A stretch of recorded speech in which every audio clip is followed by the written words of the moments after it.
At this time, I'm going to call to order the Wednesday, October 18th, 2023 meeting of the Zoning Board of Appeals. May we have a roll call, please? Absolutely. Joanne Chester? Matt Cho? Ashley McLaughlin? Here. Adam Roosh? Here. Nancy Utman? Charles Warmbrun? And Harvey Welch. Here, we have a roll call, a quorum. Are there any changes to the agenda? There are none. This time, I'm going to ask board members to review the minutes of the previous meeting. And if you have had time to do that, I will entertain motion.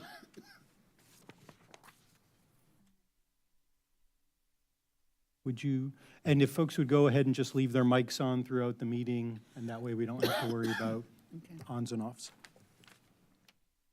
All right, it's been moved. Is there a second to that?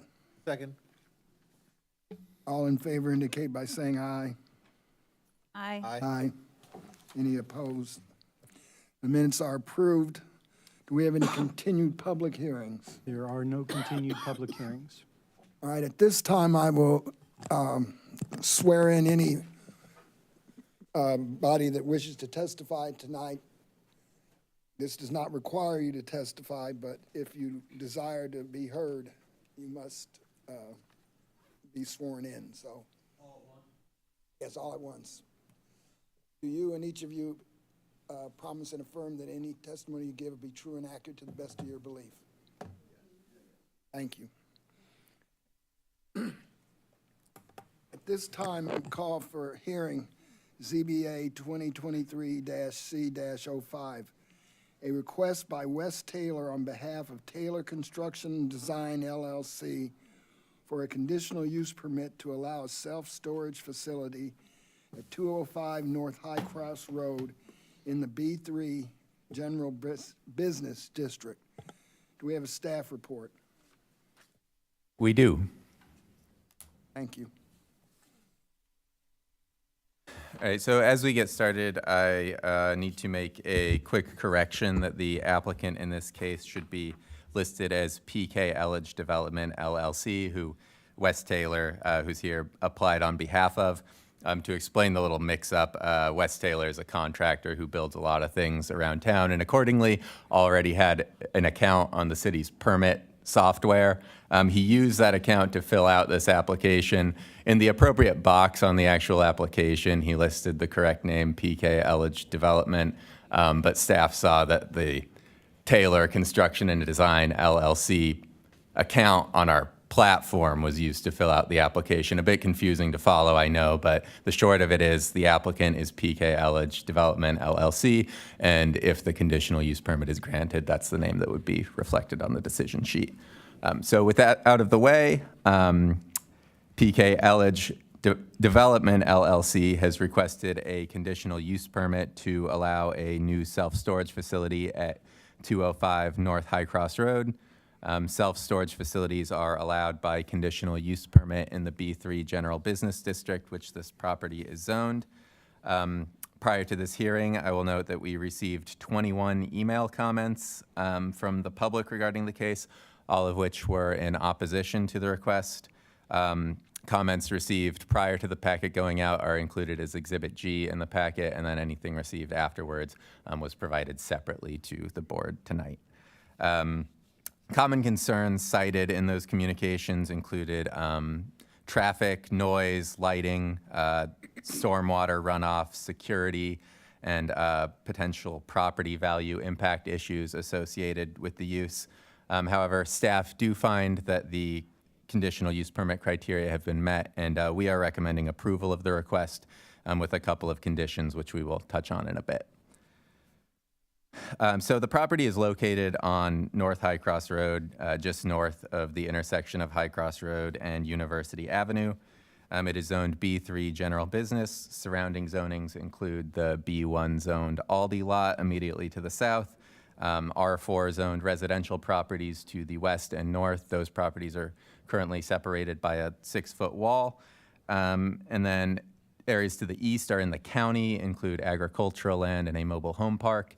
And then a bit further to the south, you can see the IN1 zoned area around Tapman Court and the B3 zoned Walmart lot. The applicant has provided a preliminary site plan, which shows 5 one-story storage buildings. There would be a mixture of climate-controlled and standard units throughout the facility, totaling approximately 300 units throughout the 5 buildings. The facility would be automated. Customers would scan a code and be granted access to units, and off-site staff would be available to address any issues. The applicant states that the facility would have business hours between 7 a.m. and 10 p.m. I will note here with the site plan up that it already generally conforms to B3 zoning regulations. One thing it does not show is 3 required parking spaces for a facility of this size, but the applicant has been informed of this, and as no variances are being requested, this and any other issues would need to be addressed as part of the typical site plan review prior to a building permit being issued. And then this is a rendering of the proposed business models, just so you have an idea of what they might look like. A few more points to touch on related to the development. Due to the planned increase in impervious surface area, this project would also need to go through the minor development process required by the Land Development Code and submit a stormwater management plan. There is already some stormwater infrastructure on the site. You can see a drainage ditch running along High Cross Road here, and the stormwater management plan for the site would need to be reviewed and approved by a city engineer. Also, as part of the minor development process, the applicant would be required to install a sidewalk along High Cross Road. As you can see in this image, there's currently sidewalk to the north and south of the subject parcel, but no actual sidewalk running alongside the parcel itself. So this would bridge that gap. Here I have an image of the existing screening, which is the 6-foot wall that separates it from adjacent residential properties to the north and west.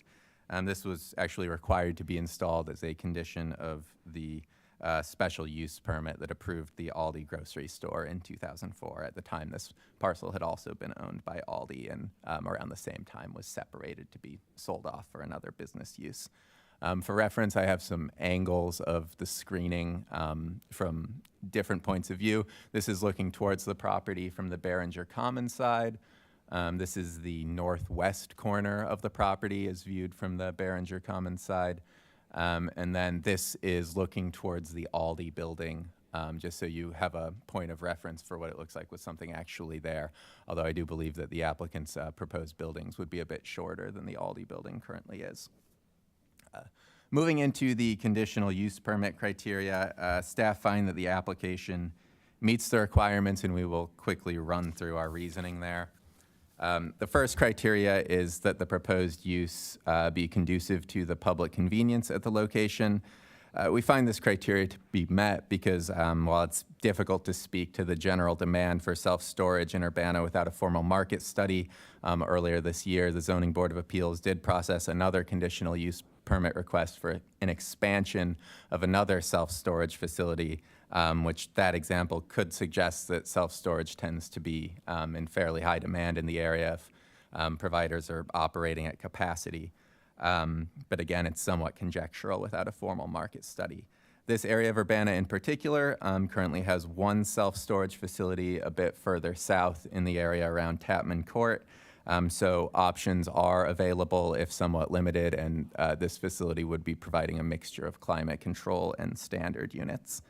As High Cross Road is a state highway with a mixture of business, office, agricultural, and industrial uses, and the nearest residences are either separated by a wall or a highway, we find it to be a pretty good location for the kind of use.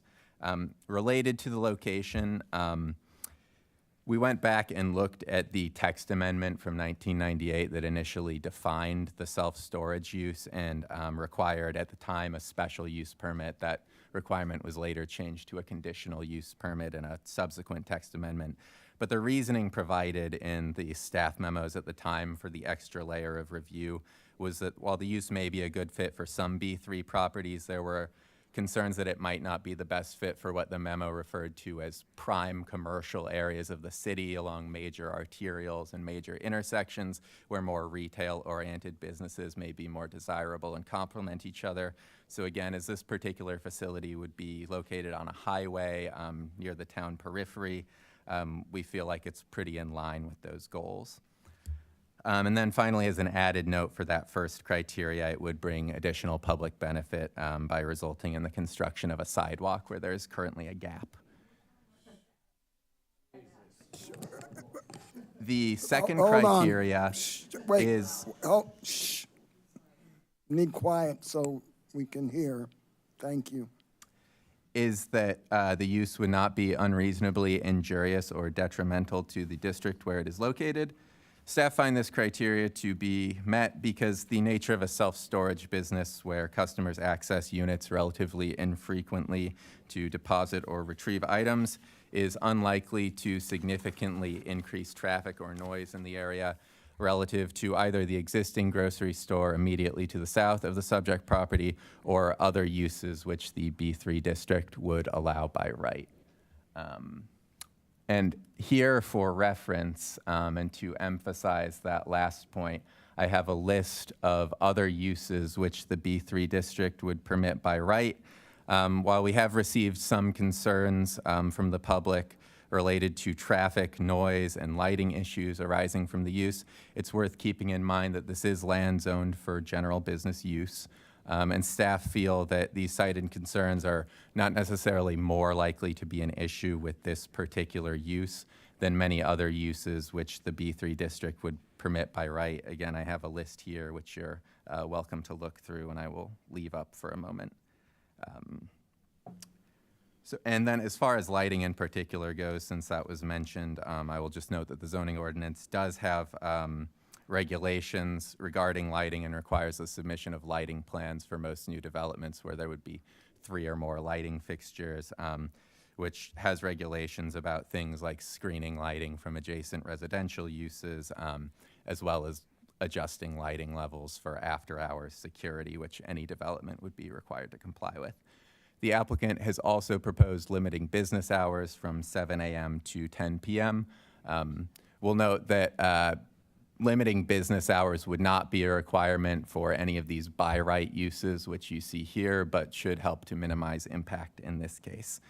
As we saw, the property does also already have screening from adjacent residences, and as we discussed, they would need to submit a stormwater plan, which would have to receive approval from a city engineer. The final criteria is that the proposal would conform to the regulations, standards, and character of the district. Other than the conditional use permit requirement, it would comply with all typical B3 development regulations as no variances have been requested. And again, we find it to be generally compatible with the other businesses along High Cross Road, which are a mixture of business, office, agricultural, and industrial uses. So to wrap up the staff presentation, ZBA has the options to either approve the request as submitted, approve the request along with any conditions or requirements as are appropriate or necessary related to the public health, safety, welfare, or purposes of the zoning ordinance, or to deny the conditional use request as submitted. If ZBA chooses to deny the request, they should articulate findings based on the criteria. Staff are recommending approval of the request with the conditions that the facility generally conform to the attached site plan and that the operating hours shall be within the hours of 7 a.m. and 10 p.m., which the applicant has proposed. The applicant is here and may wish to make a statement and can also answer questions directly. Otherwise, I can take questions for staff. Thank you. Thank you. Are there questions for staff? Here. I didn't, Go ahead. I was thinking about that. I didn't quite understand conditional use permit. So without a conditional use permit, this facility cannot be built? That's correct. It is allowed by conditional use in the B3 district. So conditional uses are uses which the zoning ordinance defines as uses that may be compatible with the district but require individual consideration depending on the Basically, specific context. It may Yes. be, but it may not And be. if I can also ask, you said that from the staff notes, it's because the reason why self-storage units are for conditional use permit from the notes previous were because they wanted to save prime real estate. If U-Haul wanted to build a facility here, they would be able to do that by right? If U-Haul wanted to build a self-storage facility at No, this, not a self-storage facility, a truck rental facility. I would need to look at that particular use. Okay. I saw that I on don't the know list off the with the top of my equipment head. rental. If So truck that's- rental was on the list of permitted uses, then yes, that would be allowed by right. Okay. Any other questions? No, wait,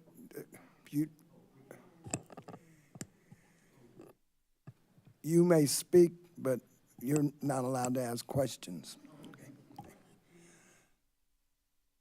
All right, thank you. Thank you. Does the applicant wish to be heard?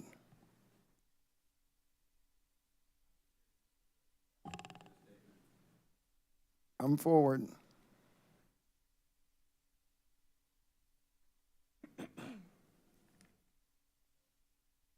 I'm just here to answer questions, Is he but supposed I can offer a Are you statement. supposed to If sit down or stand up? I'm Wes Mr. Taylor, could you sign in at the sign-in sheet?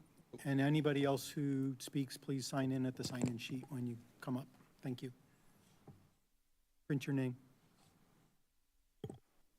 I'm Wes Taylor. I'm the applicant. I am mainly here to just answer questions if you guys have any, but I'm happy to make a statement if you want me to. Are there any questions? There are no questions. You're free to make a statement if you like. The only statement that I would make would just be that, as Mr. Olson noted, there are several permitted uses for this zoning district that, in my opinion, would be much more impacting to the community that surrounds it than a self-storage facility would be that's limited by the hours that it can be accessed. I would also make note that we do plan to have security in place, a fence, automated gate, all those things. So,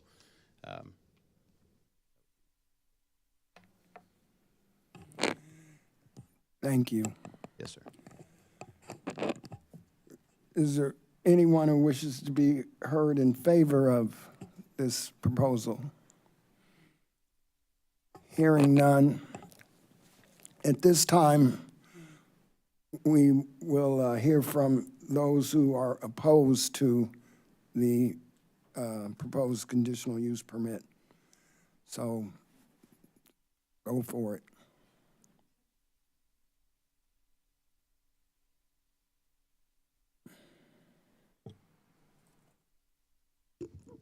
I'm Joanne Buddy. I live in Behringer Commons, and I have questions and comments. We in Behringer Commons, or at least me, are not opposed to, we're not anti-business. We're just opposed to this type of business being in our backyard. How many of you would like this in your backyard, 2 blocks from your home, or at the entrance of your neighborhood. Okay? And we think it'll affect property values, which might, and we're wondering if the city is prepared or the county is prepared to lower our property taxes, because many of us pay 15 to 17,000 a year in property taxes, and I don't think this is what we bargained for when we're paying that much in taxes. The property was originally zoned B1 to be a neighborhood business, and in 2020 it got rezoned to be a B3, and I don't know why that happened, but I would really like to recommend it goes back to a B1, so you have a small business, local, like you can have a cafe, or you can have any number of businesses, but I don't know why it got rezoned to B3. I'm suspecting it's because OSF wanted to put a convenient care in there, but I don't know if that's why it got changed, but in my opinion, it should be changed back. We have a very upscale residential community, and this is not going to help the aesthetics of our neighborhood at all. Your staff opinion said that the increased traffic wouldn't be relevant because people visit self-storage facilities infrequently. Well, and since they visit self-storage units infrequently, they shouldn't have a problem driving to Savoy or to the other side of Champaign. I called around today, and there's a facility located at Lager and Duncan Road in Champaign that has a lot of vacancies. They even offered me half price for a unit. So it's not like there's a shortage of self-storage units. And there should be other vacant industrial lots for sale in the county that would be more appropriate for this type of facility. And one of the criteria that was for the proposal is that it preserves the essential character of the district in which it shall be located. And while there are other commercial buildings in the area, a self-storage unit does not preserve the essential character of Behringer Commons and the neighborhood it backs up to. Also, we all have a concern about the hours, and I know you say 10 o'clock complies with the B3 zoning, but Aldi's closes at 8. We don't understand why this has to be open until 10 and have the lights on until 10 and all that. And I even read, I think I read in the proposal that they're not going to have any staff on site, and they're not going to have any trash or receptacles, and so, it shouldn't be an eyesore or anything. Well, I've been to a lot of self-storage. I've rented self-storage units. People are always leaving stuff behind or dumping stuff, and if there's no garbage can, they're just going to leave it in there. So I don't know how they propose to get that out of there. But anyway, that's my comments, and thank you. Thank you. Go on.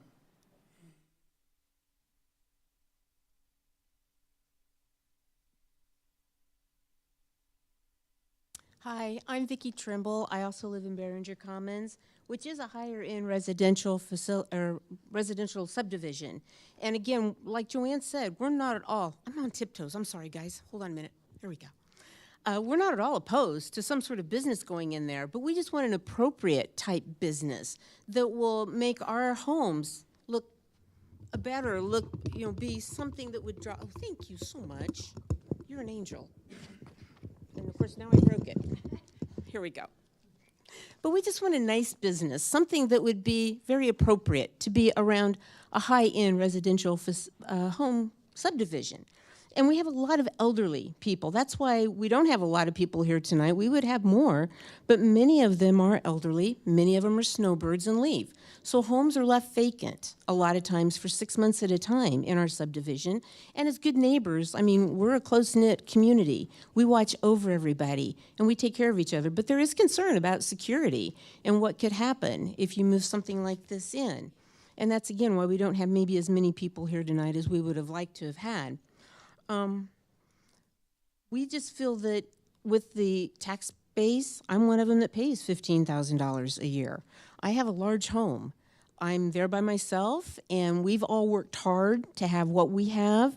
We've had good jobs in the Urbana, Champaign community. We have good retirements. Many people are still working. We have a lot of families. But we work very hard to keep our homes up so that they look nice, and we take care of things. And that's why I guess the city thinks our homes are so valuable and why we pay such high taxes. And something tells me that once that moves in, I'm just convinced my home property value will go down. And without me filling out waivers and forms and whatever and arguing them with the city, it's not like you're going to just openly say, oh, gosh, Vicki, we're really sorry your home value went down and we're going to lower your taxes. No, that's not going to happen. So that's really frustrating, and we're the kind of community that this is a good neighborhood. These people visit small businesses here in Urbana. We thrive to go to farmers market. We love doing things in Urbana, and we spend a lot of our money there. So you don't want to lose this kind of population. These are good, hardworking, caring people who volunteer in the community, who do wonderful things. And we don't want to lose people because now their home value is going to go down, and well, they got a second home in Florida or Arizona anyway, so we're just going to sell this home and move elsewhere. It's just so frustrating to us because we work so hard to have such a nice place to live. And then to move something like this, where there's got to be so many other opportunities in Urbana where this could be built. I really feel like there's so many other places that would be much, much more appropriate. So anyway, I just want to thank you for your time, your consideration, and to let you know that we're law-abiding people who really are trying to do the right thing, and we just don't want our homes to go down in value. We don't want to have trash in our homes. Aldi's been a good neighbor. They have been wonderful. Walmart's a different situation. I get a lot of trash from that area, unfortunately, on trash day. It happens. But Aldi, we've really enjoyed working with them, and I've been on the board, the HOA board, for 6 years. I'm not currently, but I have been. And they were wonderful neighbors. I really hope we can find somebody else who would be a wonderful neighbor with a kind of business that would really fit into our subdivision. Thank you so much for listening. Thank you.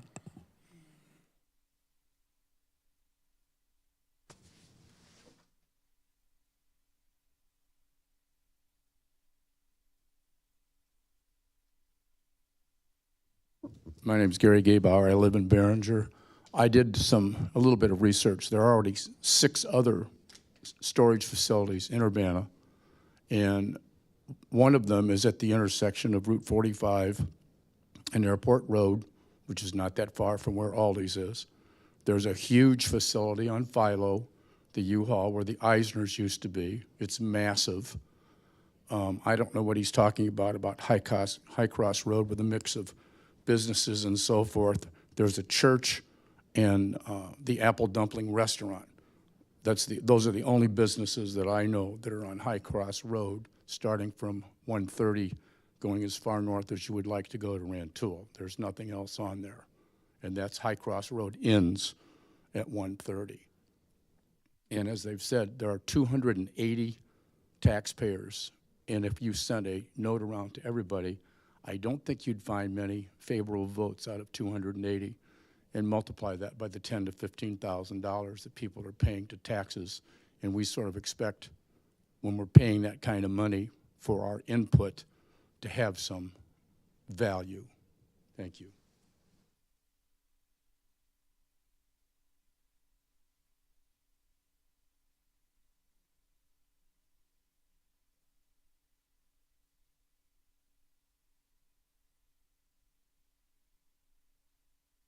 My name's Jeff Harshbarger.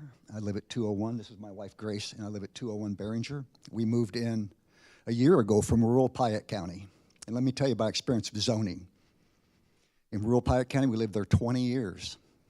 And it's anything, anywhere, anytime, except for wind farms. Fact. We sold our place. Awful neighbors. We looked around. I'm from Urbana. I grew up in a farm that is now Stone Creek.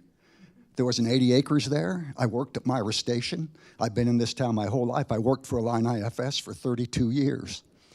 I guess the point I'm trying to make, I agree with these folks. We picked Behringer because it had, number one, it had an HOA, and it seemed like some really good people, some good neighbors. We moved up there. We've moved here. I'm 70 years old today, and I'm taking my birthday to stand here and talk to the zoning board. Okay? That's just true. So I'm asking, I went out and looked. I worked 32 years at Illini IFS as a construction salesman. So I've done projects in Urbana, I've done them in Champaign, in the county, I've done them in Danville, I've done them in Mattoon. I was there 32 years. That is not a site for this project. There's a perfectly good spot east of Gulliford's. You guys permitted Gulliford's, right? I worked on that Gulliford project. I retired 5 years ago today, and I was working on that project when I retired. I didn't get it. But between Gulliford's and Glesko, is everyone with me where that empty lot is? There's already a mini storage, self-storage, right across the street, folks. And it's got access, it's got drainage, it's got utilities, it's got everything that's already, and it's not in the backyard of a super nice neighborhood. Yeah, I mean, I looked it up. We're not paying the highest property taxes, but we're paying double what anybody else is in 61801 or 61802 is paying. And that should mean something. So anyway, I guess I'm rambling a little bit now. But remind you, I spent my 70th birthday here to talk about this. You know, I'd rather be sitting over at Bunny's, okay? But there's a place for it, and there's a place for something in that spot. But there's nothing there right now but a curb cut entrance. Nothing there, mowed grass. Go over and put it on a developable empty lot that's already right there. There's already a similar facility right across the street. Thank you for your time. Thank you.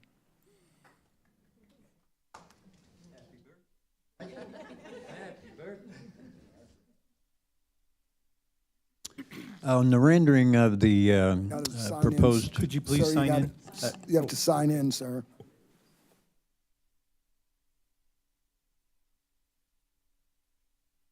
on the rendering of the proposed buildings, Could you please state your name? James Tucker, I'm the you. president of HOA 453, Secondary Homeowners Association at Behringer Commons.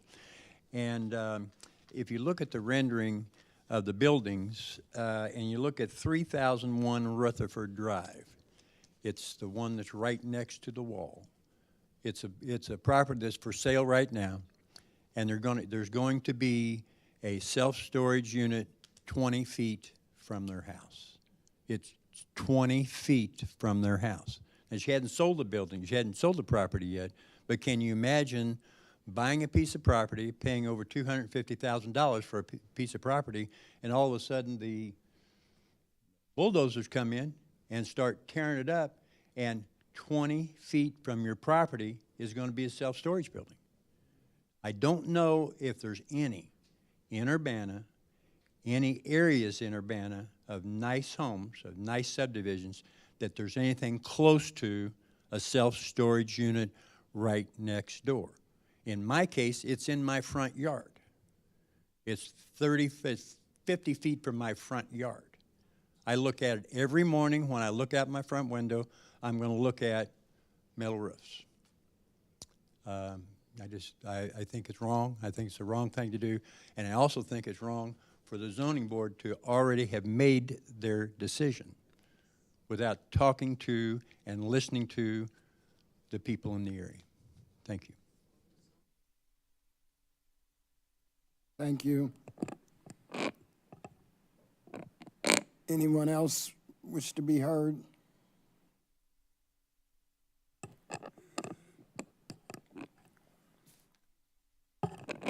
Does the applicant have any response?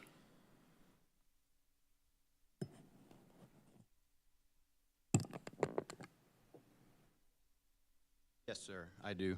Wes Taylor, the applicant, speaking. I just want to point out, and first of all, I understand everything that you guys are saying. I value your comment. I do want to point out, just for the sake of the zoning board's understanding and for theirs as well, just a few of the permitted uses that I talked about earlier that could be built here without any say-so of any neighbors or anyone else. Just to name a few are an adult entertainment store, a dispensary, a liquor store, a tavern, a nightclub, a mortuary, and a gaming hall. Those are just a few of permitted uses for the B3 zoning district. It's my opinion, and obviously I might be biased to the fact that I'm the one that wants to build the buildings, but if I was going to have a house in Behringer Commons, and I stood the risk of someone moving in without any say-so on my behalf whatsoever, building any of those category of business, I would be outraged. And so, you know, I understand that some of the concerns are the security, the lighting, as Mr. Olson said. We're required to submit a lighting plan. We're not proposing any, you know, absorbent amount of lighting or anything egregious or outrageous. The traffic that would come to our complex would be directed from 130 or University Avenue. There's no reason for anybody that wants to access our complex to go through the Behringer Commons subdivision. Excuse me.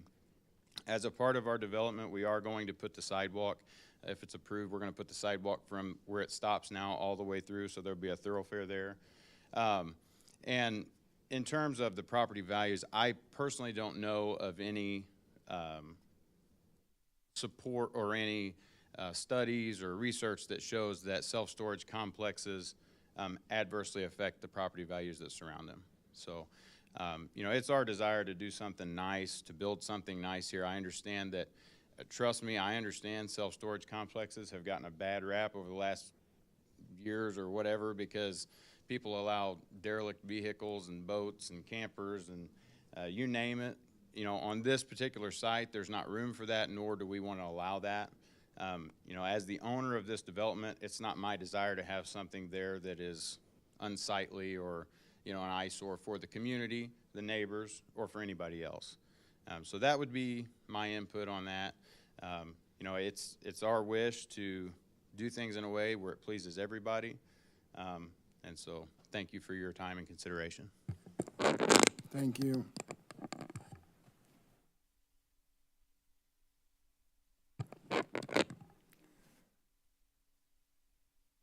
Any comments from board? I do have a question for staff, following up on some of the comments from the public. They mentioned that this area was rezoned in 2020. Do you have any information? Sorry, the public comments mentioned that this area was rezoned from B1 to B3 in 2020. Do you have any information on that rezoning and the logic behind why it was rezoned? So that rezoning was prompted by OSF Healthcare's purchase of the land. At the time, they had plans to construct a clinic there, which also required a special use permit. So Plan Commission kind of simultaneously processed a rezoning of the parcel from B1 to B3, as well as a special use permit for the OSF clinic. With that said, Plan Commission, when they evaluate rezonings, they're supposed to reevaluate the suitability of the parcel for all the possible uses that could be allowed in the district. So some of the other things they took into consideration were the size of the lot. It's a bit over 2 acres, which is a pretty large lot, larger than most B1 lots in the city, as well as the existing screening separating it from residential areas and the nature of the other businesses in the area. And is the Aldi lot zoned B1 still, or was it B3? The Aldi lot is still zoned B1. And I'm assuming, but just to confirm, these two lots are not part of the Behringer Commons neighborhood that would fall under the HOA because they're businesses, since the residential fall under the HOA, but this wouldn't fall under that purview in any way. So it's not the city's role to enforce neighborhood covenants. I am not aware that the neighborhood covenants apply to these parcels. Okay.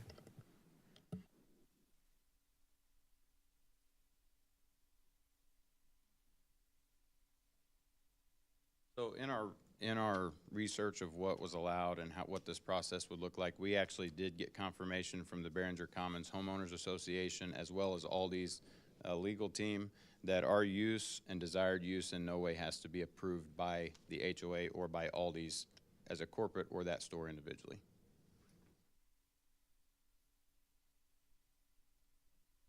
Can I ask one more question? Go ahead. How could we get this changed back to a B1? That seems to be the major screw-up by the zoning and the planning commission. It should never have gone to a B3. How can we get it back to a B1 where the businesses that would go in there would be appropriate as to what we're getting?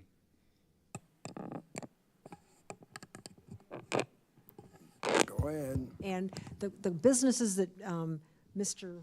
is it Taylor was that said might go in there if we didn't allow a self-storage would not, they'd be allowed under a B3 but not under a B1. Like to say I'd listen to everybody, and what I'm hearing here is everybody wants economic development, you know? What about the citizens? What about community development? this doesn't do anything for community development. At least Aldi's, we can walk down there and get an array of cheese. Yeah, I mean, it's an amazing place. But this does nothing for it. It's all economic development. So that's, you know, let's try and keep people in the mix, not just our wallets and our taxes. Thank you.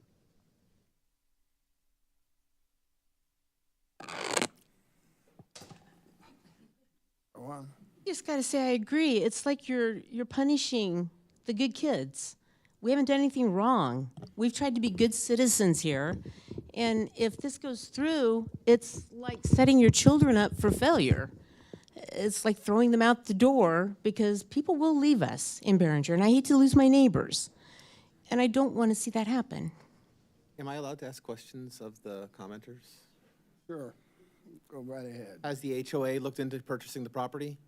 We are now. We just didn't know at this point. But yes, sir.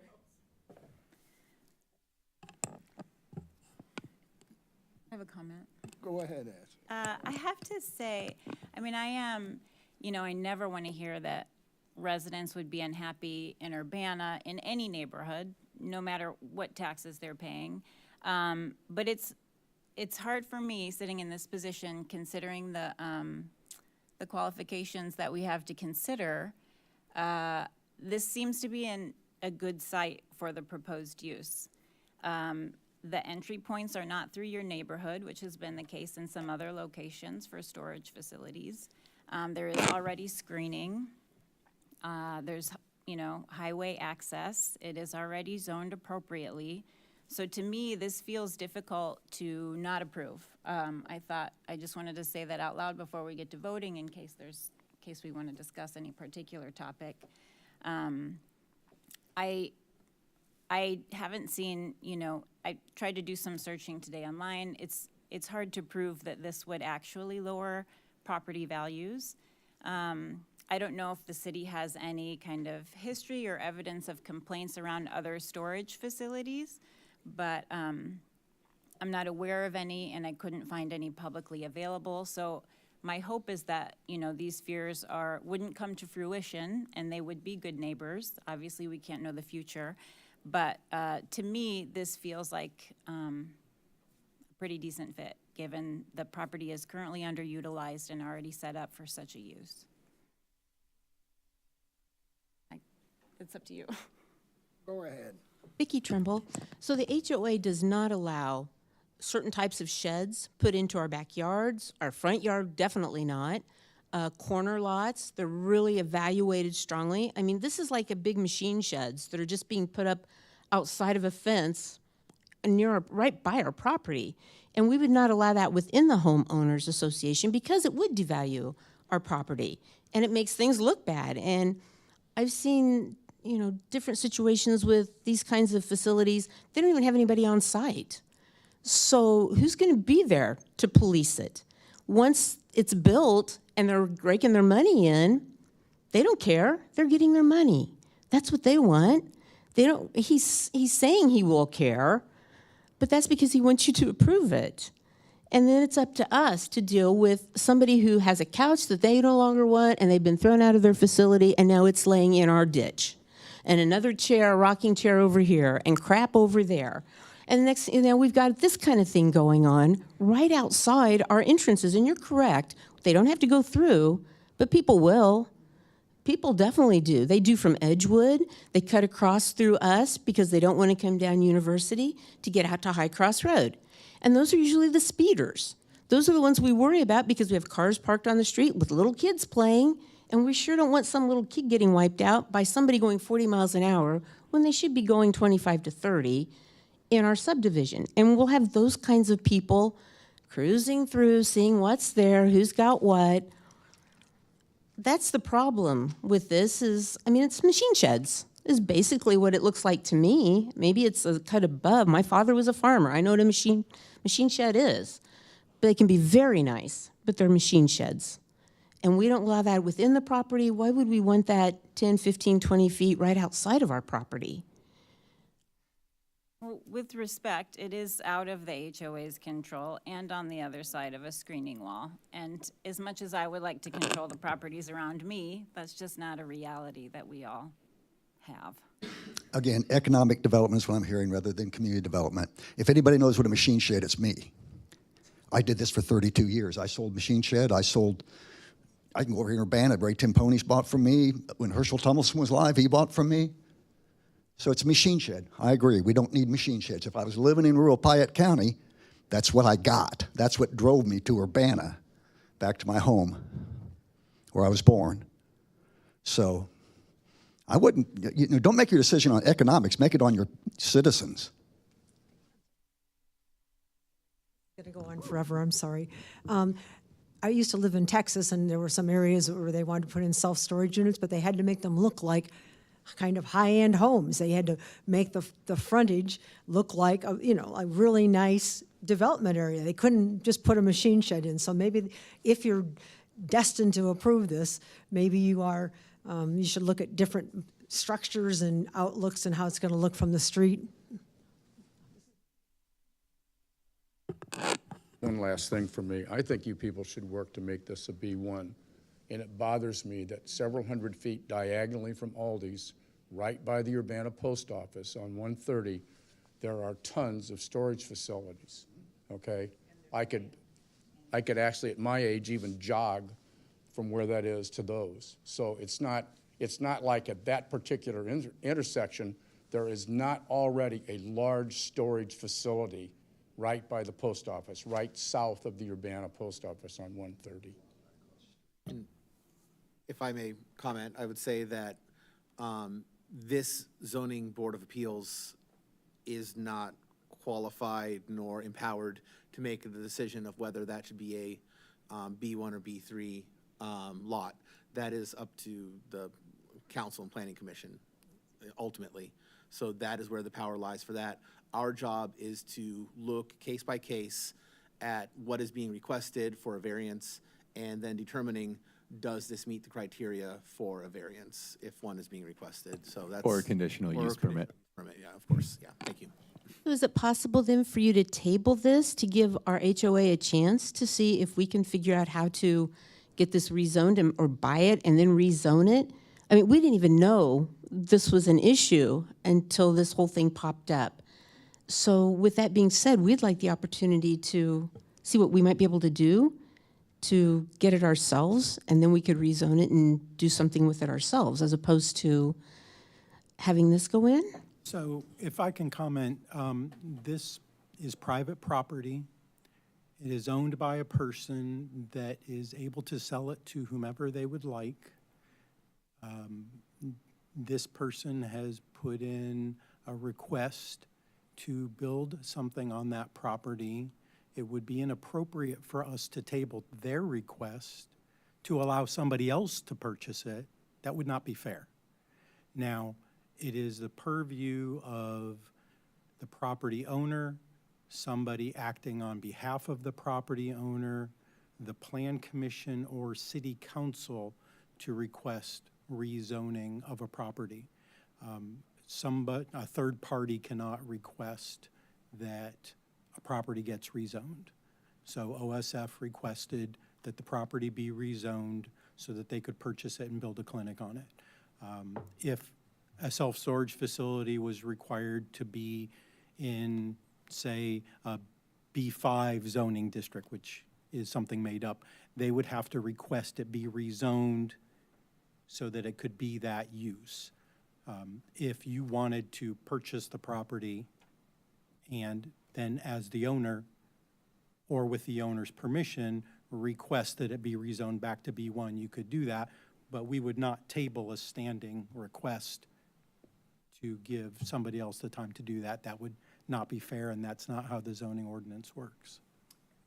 I would also just note that rezonings, like the rezoning of this property in 2020, are required to go through a public notice and public hearing process.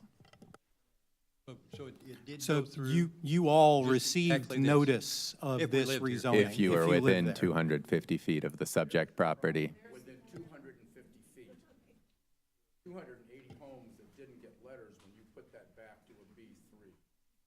Those are the notice regulations that City Council agreed to and which are contained in the zoning ordinance. We also place a sign on the subject property and place a notice in the News Gazette. Very few of us got notices about this meeting or about the proposed use. So I don't know how you decide who to send it to. Out of 280, I bet only maybe 15 or 20 got the letter. We sent out 34 letters for this case. 34 letters out of 280 homes in Behringer Commons, okay. Are regulated by the distance, not by any arbitrary neighborhoods or subdivisions.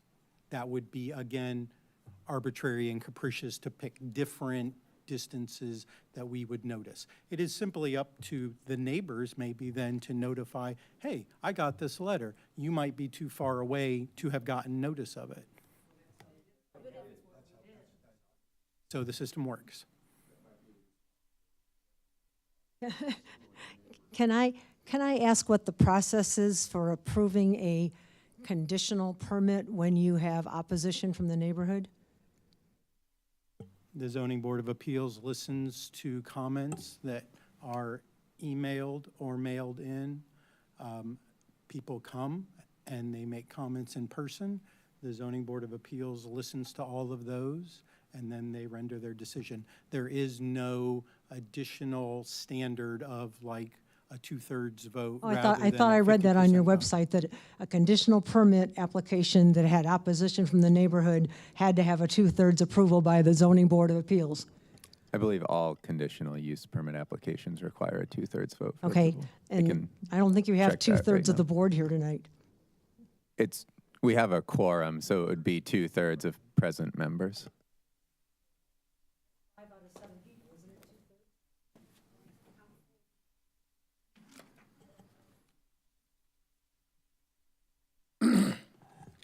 I believe we've now heard from everyone.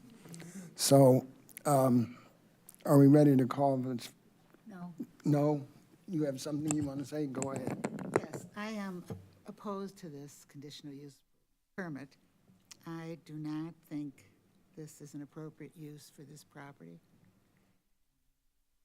I don't think, basically that's it. I don't think it's a good use. If I can interject quickly, I found this section of the zoning ordinance. Conditional use requests may be granted by simple majority, conditional use requests in which a valid written protest has been filed with the secretary of the board require a 2/3 vote. So you would have to file a valid written protest, and then, which is a whole other process.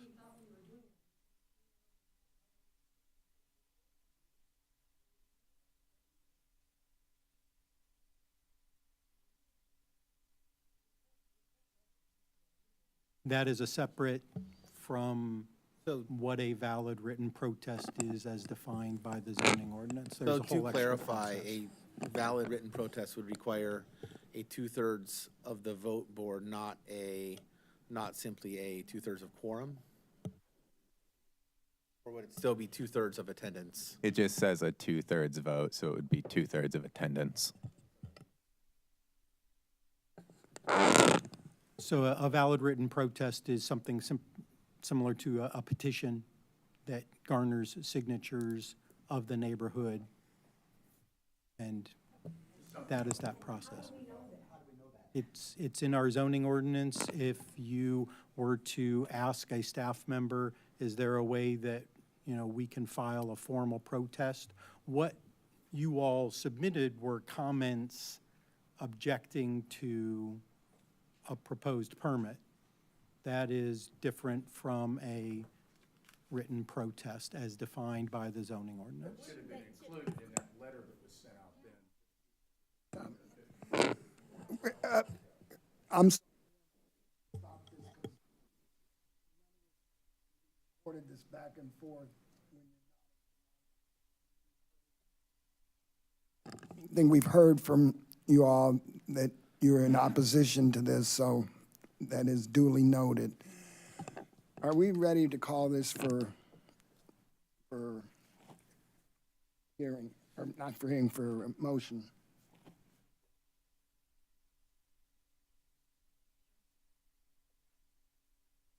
I don't have any other questions. You have another question? Yes, go ahead. No, Ashley. I don't have any other questions. Are we ready to call this for motion? Sure, I move that the Zoning Board of Appeals approve the proposed conditional use permit in case ZBA 2023-C-05 with the conditions that the self-storage facility shall generally conform to the attached site plan.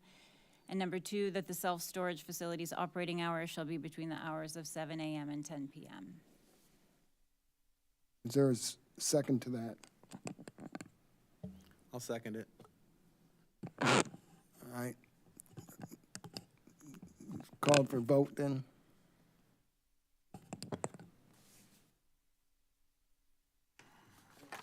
Sorry, is there any further discussion among the board before?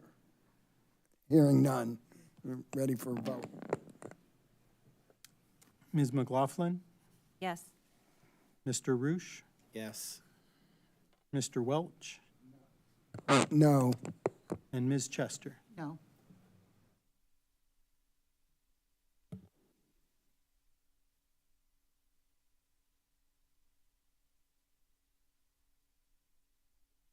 So the vote is 2-2.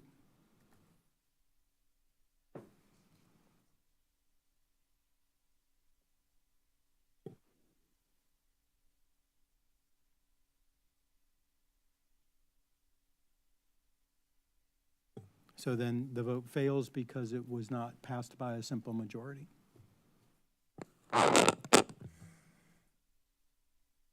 Thank you all for your input.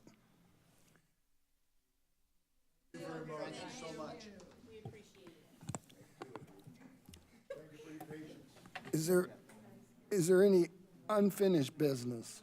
There is no unfinished business, Any new business? no new business.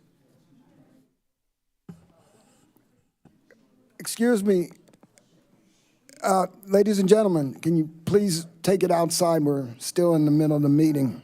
Thank you. Is there any public input? No, there is no additional public input. Staff report? No staff report or study session. And at this time, I would move that we be adjourned. We are adjourned at 7:57. I vaguely remember when they were building all of